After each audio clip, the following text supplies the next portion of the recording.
Friends, so இன்றைக்கி stock market அப்படின்னா என்ன அப்படின்னு பார்க்க போகிறோம். ஸோ ரொம்ப பேசிக்காக stock market is a place where you can buy and sell shares, right?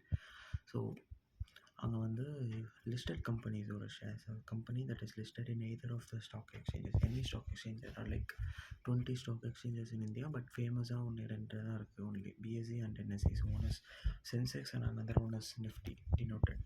Okay, so அதில் ஷேர்ஸ் நீங்கள் பை பண்ணுறது செல் பண்ணுறது இந்த exchanges is what is taken care in stock market generally. Okay, so லிஸ்டிங்க்கு there are certain procedures, and once நீங்கள் list பண்ண பிறகு there are certain regulations that you have to follow. So listing regulations are there, and you have to disclose many things because of the regulations, and you have to appoint only certain persons as auditors. Not everyone, every small firm you cannot actually speaking appoint as an auditor. It has to meet the specific criteria in order to appoint them as an auditor for your company which is a listed one. But unlisted one கம்பெனிக்கு அவ்வளோ வந்து you do not have much of regulations other than that that are like very common in nature. Okay, like directors இருக்கணும் இத்தனை பேர், but the composition of director for unlisted company will be different, but for a listed company it will be different. one director ஒருத்தராவது கண்டிப்பாக இருக்கணும், and 50% கிட்டத்தட்ட உங்களுக்கு independent directors இருக்கணும். அந்த மாதிரிலாம் கண்டிஷன்ஸ் லிஸ்டட் கம்பெனிக்கு இருக்கும், பட் அன்லிஸ்டட் கம்பெனிக்கு இதெல்லாம் இருக்காது. So stock market is the place where you trade. It is like a second market. Okay, it is not the primary market where you deal. It is a secondary market that is there for trading the shares. So primary market is IPO, initial public offering. So நீங்கள் ஐபிஓலையோ எஃபிஓலையோ போடும் போது மட்டும்தான் the amount that you pay for buying the shares will go to the particular company.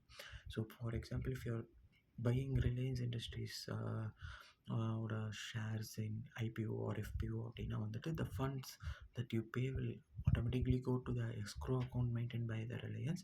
Once you attain all the criteria like the minimum subscription and stuffs, the amount will move from escrow account to their bank account for further processing or for their investments or whatever reasons they rose that money.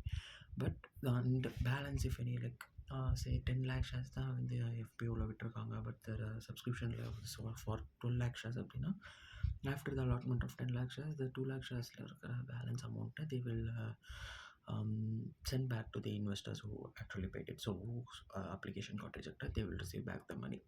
So that's why the escrow account is not owned by the company per se, so they cannot use the funds in escrow account.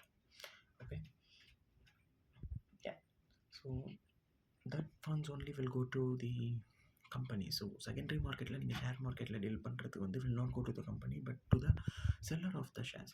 So first IPOலையோ எஃபிஓலையோ the person who have bought will be the owner. So once he sells, you buy. So you just pay to the seller and seller receives money from you. That's it. The company has no involvement in it.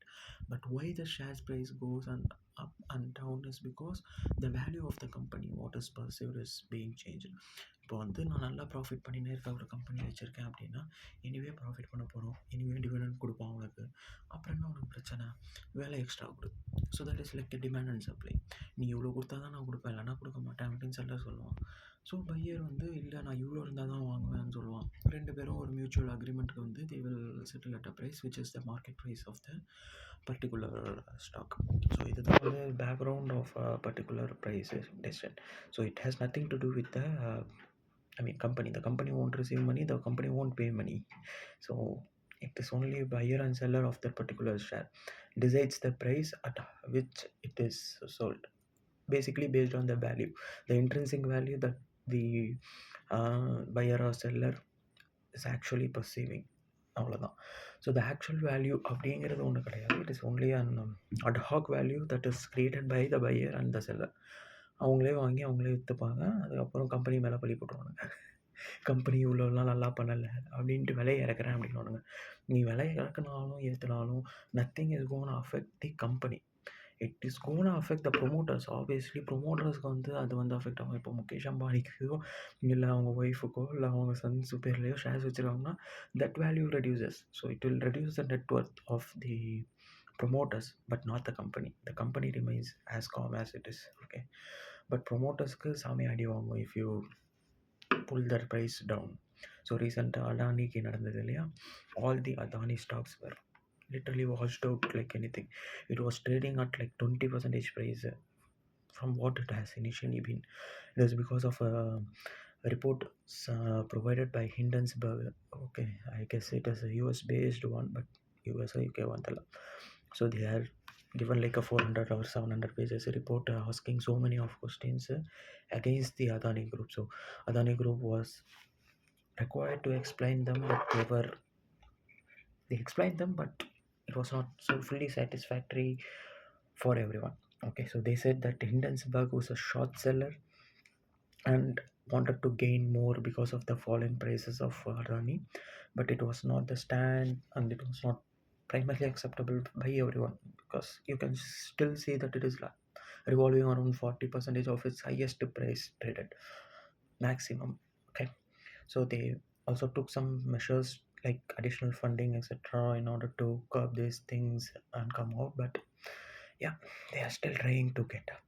So there was a huge report. So they were also asking why a 25 years or 26 years old boy is signing the financial statements. Is he having an irrelevant experience? The firm is not a big four one.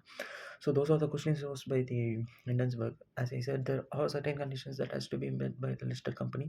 The auditor said that yeah, it is a peer review based on. I mean, the firm is subject to peer review and it is eligible for auditing the listed company. So those are also fine, but it was just a brief explanation given by Adani. It was not like a pinpoint answers to all the questions raised by the Hindenburg. So they are still getting up from the drastical fall they faced. So Adani's net worth were like down like anything. So let's see how it gets back. So this is the basics of stock market we have seen. So we will be seeing one by one about the F&O portions, futures, what is options, how do they calculate things, or how do we trade, what are those things, more and more as well. Okay, sure. So இன்னைக்கு ஐஓடியோட knowledge session over. So just subscribe, like, comment and share it with your friends. Thank you. Bye bye.